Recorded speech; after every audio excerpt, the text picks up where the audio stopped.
cuan, we be getting money, cuan. Oke Mas Bro, sebelum kita lanjut ke videonya, saya kasih pengumuman bahwa grup STS ngadain lagi grup STS diskusi dan rekomendasi di bulan November 2023, yaitu aktif dari tanggal 1 November sampai tanggal 30 November teman-teman. Nah, apa itu grup STS rekomendasi November? Nah, kita akan lihat grup STS yang masih jalan saat ini, yaitu bulan Oktober teman-teman. Nah, isinya adalah grup rekom dan grup diskusi. Kalau grup rekom ini isinya adalah stock pick-nya seperti itu guys. Nah, bentuknya seperti ini. Nah, kalau ada cuan-cuan atau buy 2 atau CL, nanti saya akan info di grup ini teman-teman. Teman-teman jangan ikutin aja. Nah, untuk grup diskusinya, dan ini Bapak Mas Bro bebas ya, mau ngobrolin saham di sini atau ngobrolin apalah di sini, untuk tanya jawab juga bisa. Mas Bro bisa gabung di sini. Oke guys ya, untuk lebih jelasnya Mas Bro bisa lihat video di atas atau langsung japri saya aja untuk tanya-tanya langsung. Nah, selain itu teman-teman juga akan dapat bonus ya, untuk yang gabung STS rekomendasi di bulan November itu akan dapat bonus 31 saham berdasarkan skinner ilmunya Pak Lokehong. Nah, contohnya IMPC ini seperti guys ya, kayak gini ya bentuknya. Nanti ada 31 saham yang mirip-mirip seperti ini. Oke, kita lanjut ke videonya. Sebelum Mas Bro ya, kita di Fajar Daily, dan kali ini kita akan bahas jahatnya saham GoTo. Nah, ternyata guys ya, setelah saya hitung-hitung nih guys, ternyata founder-founder atau istilahnya pengendalinya GoTo yang dulu awal pas sebelum IPO itu udah distribusi dan mereka udah profit 20 kali lipat daripada modal awal mereka yang di-store di GoTo. Nah, kok bisa ketemu seperti itu? Nih, saya kasih contoh aja teman-teman ya, ini jahatnya saham GoTo. Ini nggak tahu saham seperti ini bisa dimasukin ke indeks LQ45 itu yang di luar nalar saya sebenarnya. Kalau dia listing doang sih no problem, tapi yang jadi masalah adalah dia masuk di LQ45 dan banyak investor yang istilahnya investor awam itu membeli saham GoTo di harga atas. Nah, kita akan hitung ya kira-kira kenapa atau gimana kok saya bisa tahu bahwa founder-founder GoTo itu bisa untung 20 kali lipat. Nah, kita lihat teman-teman di sini. Nah, ini data ini saya dapat dari Stockbit ya, di bagian insider dan gabungan dari RTI. Nah, saya akan kasih tahu hitungannya seperti ini teman-teman. Waktu listing GoTo, waktu IPO itu nominalnya 1 adalah modal awal pengendalinya.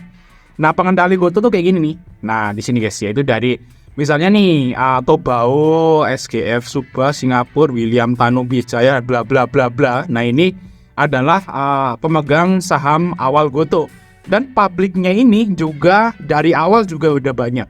Karena GoTo itu waktu dia IPO itu hanya 3%. Hanya 3% aja ya, 3%-an waktu dia IPO, tapi sebetulnya dia itu udah ngejual ke publik sebelum harga IPO. Jadi publik sebelum harga IPO harganya juga cuma 1 AVG mereka gitu ya. Nah, kita akan hitung kira-kira berapa keuntungan founder atau pengendalinya GoTo. Nah, kita balik sini teman-teman. Nah, modal mereka cuma 1. Nah, kalau kita lihat di sini, ini adalah salah satu dari pengendalinya GoTo yang udah jualan dari awal buka lockup sampai sekarang. Nah, ini ngejual terus gitu ya, dari awal buka lockup sampai sekarang tuh udah setahunnya dia ngejual di saham GoTo gitu. Nah, kira-kira berapa keuntungan dia? Nah, kita hitung aja dari sini teman-teman. Ini dari sekitaran Desember, ini waktu awal-awal buka lockup. Nah, modal dia itu adalah segini lah kira-kira. Kita akan ngasih persentase keuntungannya aja. Segini ya, itu 90 miliar lembar saham. Nah, kita hitung aja teman-teman. Berapa keuntungannya, modalnya. Nah, sahamnya dia awalnya segini ya, 90 594 ya, terus nih guys yang ini. Terus 449 936. Nah, ini adalah saham dia di awal ya waktu IPO. Nah, berarti berapa modal dia? Ya tinggal dikali 1. Karena modalnya 1, nilai nominalnya 1 di sini, teman-teman. Tuh. Nah, berarti modal dia ya 90 miliar ini adalah modal dia di awal di GoTo. Kan dikali 1. Nah, terus seiring dengan berjalannya waktu karena udah buka lockup, dia itu jualan terus. Sisanya terakhir saya cek itu segini. Sekitaran 69 miliar lembar. Nah, kita tinggal dikurangi aja berapa yang udah dia jual. Ini tinggal dikurangi aja, teman-teman. Dikurangi ya. Di sini 69 074, terus 562, terus 491. Nah, ini adalah yang masih ada saat ini. Berarti dia udah ngejual sekitaran 21 miliar lembar. Nah, ini yang udah dijual di retail segini, teman-teman. Nah, kita tinggal kalkulasi aja berapa rata-rata dia jualnya. Kita balik ke chartnya Goto, teman-teman. Nah, berarti ini yang udah kejual ya guys, segini guys ya. Karena awalnya segini, masih ada segini, berarti kejual segini gitu ya. Nah, kita balik lagi ke chartnya Goto. Nah, Goto itu waktu itu buka lock up tuh di sini, ya di sekitaran November. Dan waktu itu dia belum bisa jualan karena dia ARB berjilid-jilid. Nah, dia baru bisa jualan atau founder-foundernya Goto atau istilahnya yang punya saham Goto sebelum listing dengan nominal 1 itu kan ada banyak. Nah, mereka bisa jualan tuh di sini dari tanggal sekitaran Desember ya, pertengahan Desember sampai sekarang. Oke guys ya. Berarti dia ngejualnya dari harga 80 sampai harga 130.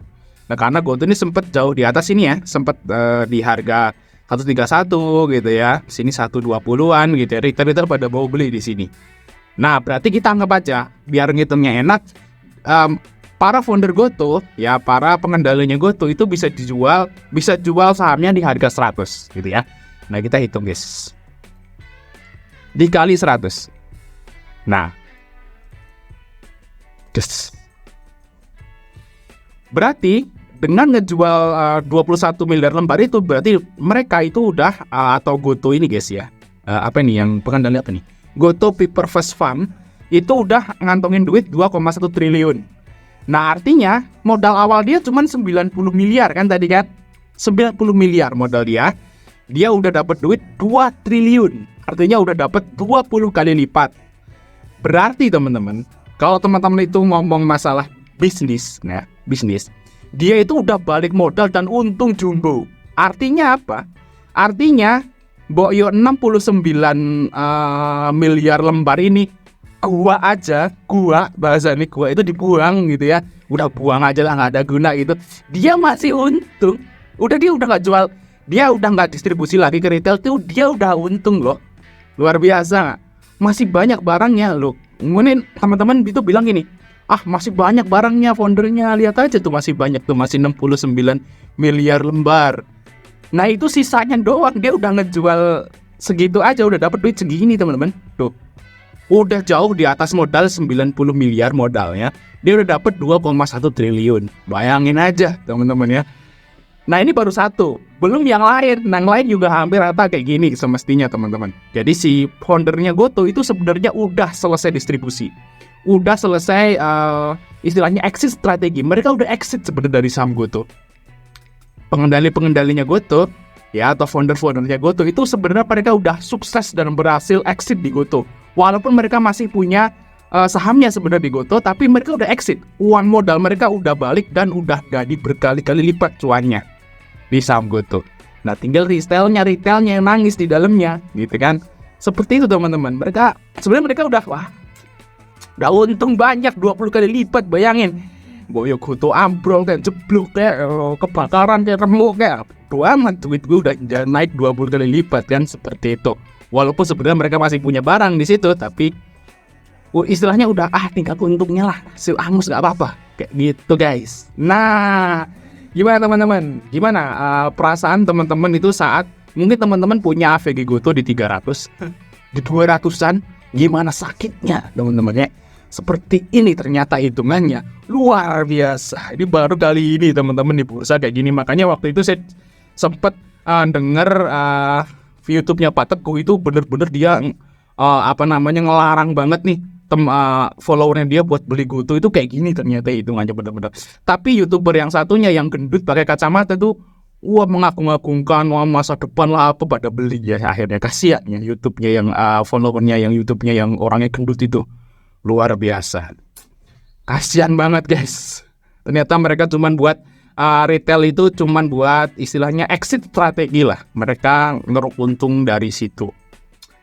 Ya gitu guys, itu adalah cerita pahit perjalanan bursa kita. Ternyata ada saham yang seperti ini. Dan parahnya lagi adalah ini LQ45.